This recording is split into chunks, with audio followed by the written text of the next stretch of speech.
Good morning to all. I'm Raymond Zhou, a crucial advisor to the Minister of Interior, and I'm speaking here today. I'll present and discuss my research and findings in the expectation and that will contribute to a deeper understanding of the impact of COVID-19, with a focus on its disproportionate impact on refugees. In the following PowerPoint, I will demonstrate my evidence and explanation, make a reasonable judgment, and analyze from social science perspective and conclude with policy recommendations. In the COVID-19 pandemic, all but halted rail, air, and ship travel and disrupted freight transport in 2020, people smuggler began to put migrants into blackboard dinghies and other small boats. In 2018, only 300 people reached Britain that way. The number rose to 8,500 in 2020. 28,000 in 2021 and 45,000 in 2022. This has led to refugee crisis in the United Kingdom. This has placed unprecedented strain on the United Kingdom asylum system. According to UN Refugee Convention, the definition of refugee is someone who owns to the well-founded fear of being persecuted for reasons of race, religion, nationality, membership of particular social group, or political opinion, is outside the country of his nationality and is unable to or owing to such fear is unwilling to avail himself of the protection of that country's. The definition of an asylum seeker is someone who has arrived in a country or asked for asylum. When we visualize the refugee population data released by British government, it is evident from the line chart on the far left that the number of refugees in UK will increase from 2016 to 2022, with explosive growth between 2021 and 2022. In 2022, the United Kingdom will be home to more than 230,000 refugees, close to 130,000 individuals awaiting asylum, and more than 5,000 stateless persons will account for 0.54% of the total population. Refugees, also known as irregular immigrants, this includes illegal entrants, overstayers, those with feared asylum claims, those not adhering to the conditions of their visas. Asylum seekers can tend to wait more than 6 months to get an answer from the UK's asylum system, and more than half fail in their applications. They have low political rights during this period, meaning that they could neither work nor access medical care. Although the UK government and organizations like WHO have not published the death rate of refugees during the COVID-19 period, I found relevant evidence in an article in the journal Science Direct that looked at some the grey site data. According to statistics, the refugee mortality rate is 2.7 times that of UK overall. We can also combine data from the government published distribution of refugee areas with data from regions confirming mortality within 28 days after the case was confirmed, and find that mortality rates was substantially lower in regions with less distribution than in regions with more distribution. In Northeast region, with the highest concentration of refugees, the mortality rate reached a staggering 95.2% combined to just 68.4% in the Southeast. In accordance with the latest refugee-related legislation released by the UK government, these refugees don't have the legal right to work, meaning that they lack a stable economic source, despite the UK government's weekly allowances of £36.95 for single adult asylum seekers. This means that the majority of the people seeking asylum in the UK end up living on £5.84 per day to cover almost their needs, including food, clothing, transport, and medicine. This places them more than 60% below their poverty line. Many are forced to make impossible decisions between feeding themselves or buying medicine for their families. Even those who get jobs have low wages because their academic and professional qualifications, for example, nursing and other medical degrees, are really acknowledged. A lack of training opportunities has led them to find employment that is generally much lower in status than previous roles occupied in Afghanistan, such as cab driving and restaurant work. Refugee inequality is a pressing issue that demands our attention and concerted efforts to address. When refugees are forced to flee their home due to conflict, persecution, or other crises, they often face significant disparity and inequalities in various aspects of their lives. One of key areas of inequality is access to basic needs and services. Many refugees struggle to access adequate housing, clean water, and healthcare. Limited resources and overstretched infrastructure in host countries often results in overcrowded refugee camps or settlements, where basic services are insufficient to meet their needs of growing population. The leads to disparity in living conditions and exacerbates social and economic inequality among refugees. Housing is provided, but people have no choice in where is it, and are often housed in hard-to-reach properties. Refugees often report problems with damp, infestations of rats, bedbugs, and other vermin, and generally unsafe and unsanitary conditions. Recently, people have been housed in disused army barracks and other remote shared accommodation facilities. This has presented a host of problems such as unsanitary conditions and lack of running water, as well as crowded conditions making social distancing impossible. Refugee healthcare inequality, particularly concerning access to vaccines, is a critical issue that demands urgent attention. Vaccines are a crucial tool in preventing and controlling the spread of infectious disease, but refugees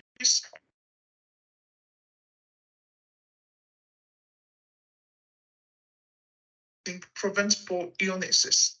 One of the primary challenges is the lack of healthcare infrastructure and resources in refugee settings. Many refugee camps or settlements have limited or inadequate healthcare facilities, making it difficult to administer vaccines on a large scale. Insufficient fundings, logistical challenges, and absence of trained healthcare personnel further hinder vaccination efforts among refugees. In addition to infrastructure challenges, language and cultural barriers can affect the vaccine uptake upon refugees. Communication gaps and the language barriers make it challenging to convey the importance and benefits of vaccination. Cultural beliefs, misconceptions, and misinformation may also influence vaccine hesitation within refugee communities. Addressing these barriers requires tailored and culturally sensitive communication strategies to educate and engage refugees about the importance of vaccinations in protecting their health. Furthermore, the availability and accessibility of vaccinations can pose significant challenges for refugees. Vaccine supply and distribution network may not reach remote or underserved refugee populations. Financial constraints and lack of health insurance coverage make it difficult for refugees to afford the cost of vaccinations, especially in situations where vaccines are not provided free of charge. Another aspect of refugee inequality is disparity in illegal protection and rights. Refugees often face barriers in accessing legal remedies, seeking asylum and obtaining proper documentation, discrimination, xenophobia, and restrictive policies further marginalize and disempower refugees, denying them equal prosecution under the law. These inequalities perpetuate vulnerability and hinder refugees' ability to rebuild their lives and contribute to society. The issue of crime among refugees is a complex and manifest challenge that requires careful understanding and effective solutions. There are several factors that can contribute to crime among refugees. Forced displacement and traumas associated with conflict and persecution can have a profound impact on individuals' mental health and well-being. The loss of livelihood, separation from families, and limited access of source can create a sense of desperation and lead to engagement in illegal activities as a means of survival. In total, more than 690 people have been removed on a charters and multiple scheduled flights since 1st January 2023. This includes over 450 foreign national offenders who were convicted of serious crimes, including rape, supply of drugs, kidnap, and possession of firearms. The Home Office has arrested 365 people since the Nationality and Borders Act became law in June. A total of 245 people have been charged and 155 have received convictions, amounting to total combined sentences of over 105 years. Of the total arrests, 87 have been for piloting small boats. Refugees can be vulnerable to various forms of crime, including fraud, exploitation, and discrimination. The pandemic created new opportunities for fraudulent activities such as crimes related to fake COVID-19 treatment, testing, and immigration services. Refugees who may already face language barriers and limited access to information can be particularly susceptible to these crimes. In addition, there are numerous unaccompanied asylum-seeking children who are children and adolescents who have sought asylum in the United Kingdom but have become separated from their parents and guardians. According to data released by the British government, the number of UASC across London has increased to 1,606 at 31st December. Also, there are simpler charges for criminals. Crimes against refugees are not isolated incidents, but rather reflect broader issue of prejudice, in xenophobia, and inequality. In this PowerPoint slide, I will discuss policies and measures that can be implemented to address the issues that I have raised. Firstly, let us focus on the issue of accessible healthcare for refugees. We should implement universal healthcare coverage, ensuring that refugees have equal access to essential medical services without financial obstacles. Additionally, establishing mobile healthcare units and clinics within refugee communities would bring healthcare services close to them, enabling timely access to medical assistance. Furthermore, offering multilingual and culturally sensitive health educational materials is crucial to ensure accessibility and understanding of healthcare information. Secondly, we need to strengthen sports mechanisms and legal aid, enhancing law enforcement efforts to prevent and investigate crimes against refugees, including hate crimes, discrimination, and exploitation, is essential. Increasing funding for legal aid organizations that provide support and reputation to refugees who have been victims of crimes is crucial to protect their rights and hold offenders accountable. Establishing a clear and accessible complaint mechanisms for refugees to report incidents of crime, discrimination, or mistreatment is important, ensuring that complaints are taken seriously and appropriately addressed. Collaborating with non-government organizations and refugee support organizations to raise awareness about complaints mechanisms, rights, and available support services, empower refugees to report incidents, seek justice, and receive appropriate assistance.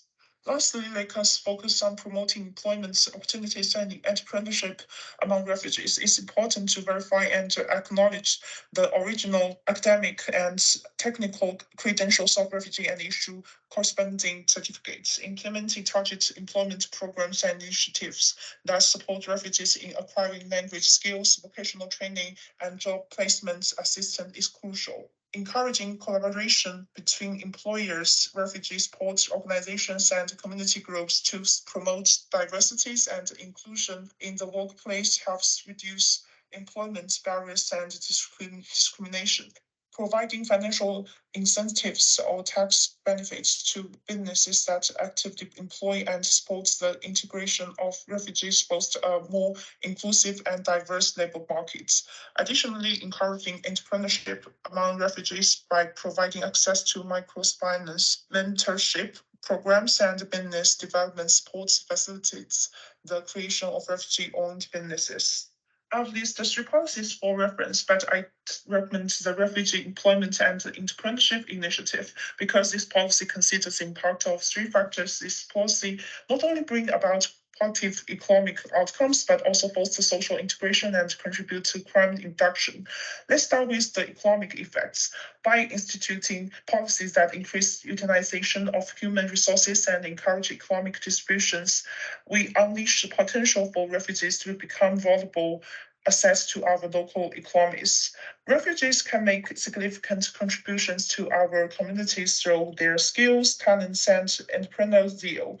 Their participation in the workforce not only stimulates economic development, but also enriches the cultural diversity that gives our society its vitality. Moreover, these policies have the ability to lift the refugees out of poverty, allowing them to improve their situation and even purchase medical supplies. This newfound financial stability reduces their dependence on public assistance and reduce the strain on our social welfare systems. As refugees achieve greater self-sufficiency, they become active participants in our economy, thereby contributing to its prosperity and viability.